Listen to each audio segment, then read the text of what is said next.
Hello, beer tubers, and welcome to yet another Throwback Thursday episode here on the Master of Hoppets. Drinking beer I drunk back in the day, or revisiting beers, that I've reviewed already on the channel. Today, we're kicking it real frickin' old school, man. I can't remember. I think it's 5 years ago I drank this beer last. This is none other than Kilkenny. Kilkenny, I haven't seen this around in a very long time. I saw cans on the shelf in the supermarket, and I was like, let me grab one and do a Throwback Thursday on and revisit. I'm pretty sure I'm not going to love it, but I'm pretty sure I'm also not going to hate it. But way back when I was getting into beer in, high school, it sounds weird, but again, drinking age in Denmark, it's 16. And that was when I started exploring different beers, and that's where the whole craft beer and just beer interest started. So back then, my dad's favorite beer that he, like as a session beer, was Kilkenny. If we were out, whatever, someplace, that they'd serve beer, if they had Kilkenny on draft, he'd always get like a Nitro Kilkenny. And there was a local little dive bar, shady bar, very close to my high school called Hugestuen, which means like Hugestuen. How do you translate that? The cozy stew. A stew is usually a living room, but the cozy living room sounds very directly translated. But it's like a cozy bar, whatever, cozy. The cozy, I don't know how you translate that. Doesn't matter. But that place, Hugestuen, was lying very close to where we went to school. And sometimes on Fridays and whatever after school, we would go and get some beer. And they had this on draft. And that was, where I got it. I think it's also where my dad might have had it for the first time.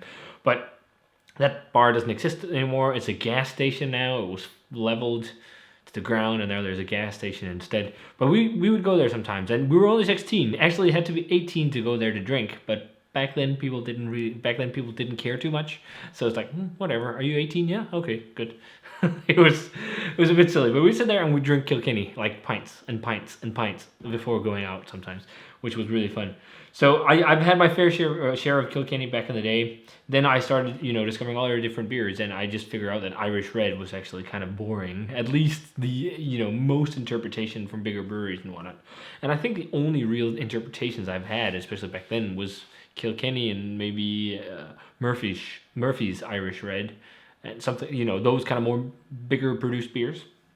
Kilkenny is made by Guinness, Diageo, giant company. It's made at the St. James Gate Brewery. It says made for, what is this here? It says, okay, it's a quick thing. A unique beer with proud heritage. Kilkenny Irish beer originated from Ireland's oldest brewery, based in the 12th century Franciscan Abbey in Kilkenny. Today, Kilkenny, trademark, Irish beer is brewed under the expertise of Guinness and Co., St. James Gate, Dublin, 8, Ireland. So it's a Guinness brand. It's a Diageo brand. They own it. It's a brand now. Most of the history and everything behind these beers with these big companies are watered down, and it's just whatever, fairly cheap to make. Still, it's where it still tastes, decent.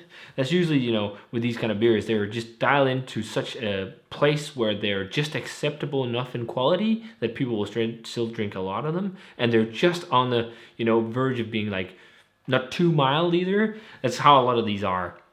But it's 4.3%. And what I love, though, is that it's not made with rice or corn or anything. It's water, it's malted barley, it's roasted barley, hops, and then nitrogen from the widget in the can there. But 4.3%, not very strong in alcohol, which is, what I remember as well. I think it was 4.3, 4.5, as far as I remember. But the authentic red ale of Ireland. It will be funny to try and revisit this. Again, it's 5 years ago I had a can last, so I don't really remember. I remember it being very mild and drinkable. That's about it. So yeah, but again, they don't put all kinds of weird shit in, which is nice for a big brewery. So let's check it out. Pours a reddish color. They get that color from the roasted barley. They use lightly kilned malt, so like lighter crystal malts in there, and then probably some pale ale malts of sorts, and then roasted barley is the big part of the color, but just a tiny bit just to make it dark. So it might have slightly more toasty, slightly burnt bready notes, but we'll see. But yeah, it looks like what you expect. Not a lot of carbonation swirling around because it's nitrogen, so everything is just packed and tightly, small tiny bubbles, and you get that creamy head. But let's have a taste of Kilkenny. See how it is. Cheers.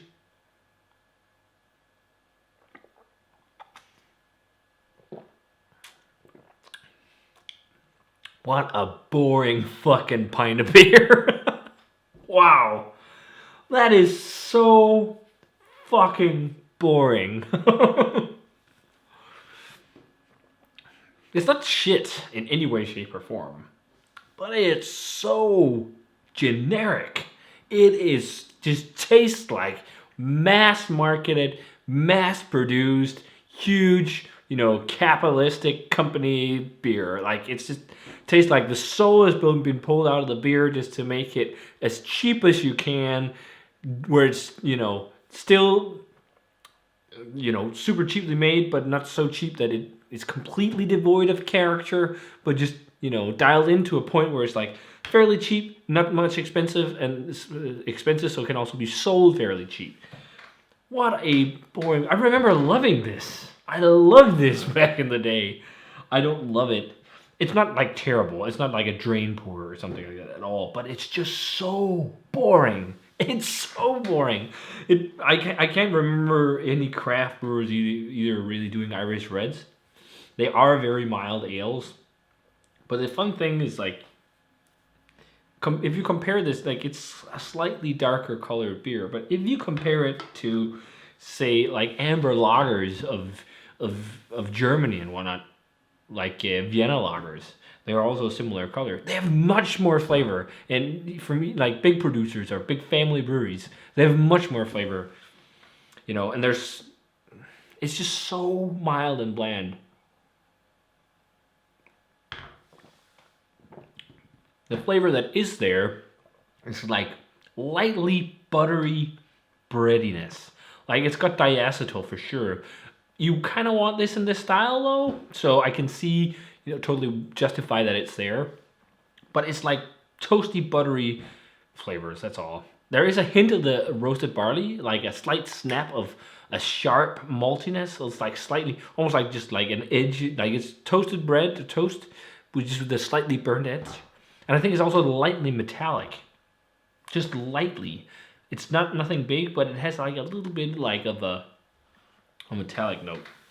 I'm not gonna finish this. I don't think it's I don't want to waste calories on something like this when I have amazing German lagers to review today as well in the fridge. But yeah, this is this was my dad's favorite beer. Wow, both him and I have come quite far. We in our craft beer or beer journey. I don't think he ever drinks Kilkenny anymore either.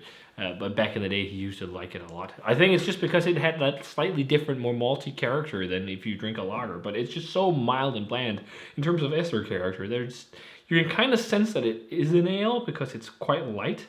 But yeah, it's just a light generic fruitiness. But this could actually be fun to do a little versus beer blind with or something like that, where you pair this up against a Vienna lager and see if the person drinking this can guess it. And one of the things, like people say these beers are creamy, it's just the head that's creamy. The beer itself is like flat. Like when you use nitrogen in beers like this often, there's not a lot of carbonation. You don't feel it in the same way on your tongue because it's so dense. And I think it works well in like stronger stouts and whatnot, but in this, it's just so soft. I don't think it's terrible, but it's not really creamy. It's like Guinness. It's like watery, but lightly velvety. Guinness is not creamy. And like when you have it, it just looks so creamy with all that nitrogen.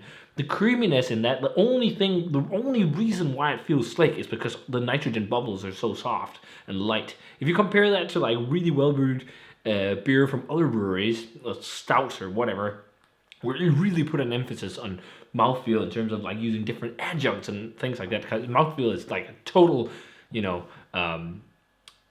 crazy skill in beers of these ABVs, like 4.5%. It's really hard to do mouthfeel really well. When you don't have that much malt to work with. I don't think it's a terrible mouthfeel anyway. It feels nice, but it's not like really creamy. Like really creamy is in stronger beers, at least for me. It's all right. Would I drink this? Yeah, I would. I don't think it's the worst beer in the world. I just think it's pretty fucking boring. It's like it's not something I would buy just to drink. The only time I think I'd buy this is if maybe 5 years after this review to revisit it and see if I still think the same, or if I'm out. If I'm out whenever a bar is open again and this is all they have on draft, yeah, I might get it and just to kick back because it's a decent drinking beer. It's a decent beer to kick back with. But if I was offered this at a bar or Carlsberg, I would probably pick Carlsberg because I feel like there's more flavor in that than this. But it's because it's Diageo, Diageo and their beer with all this Guinness and all this. They don't do a lot of stuff that that's really good. Once in a while, I think a Guinness can be somewhat enjoyable, but there's just so many better stouts out there. I think a 70 is all right for this, something like that. It's like it's okay, but it's almost a waste of calories because it's so boring. Because you can get so much better beer so easily nowadays now. But okay, this wasn't a fun throwback. It was a little bit fun just to revisit, but not a pleasant surprise in any way, shape, or form.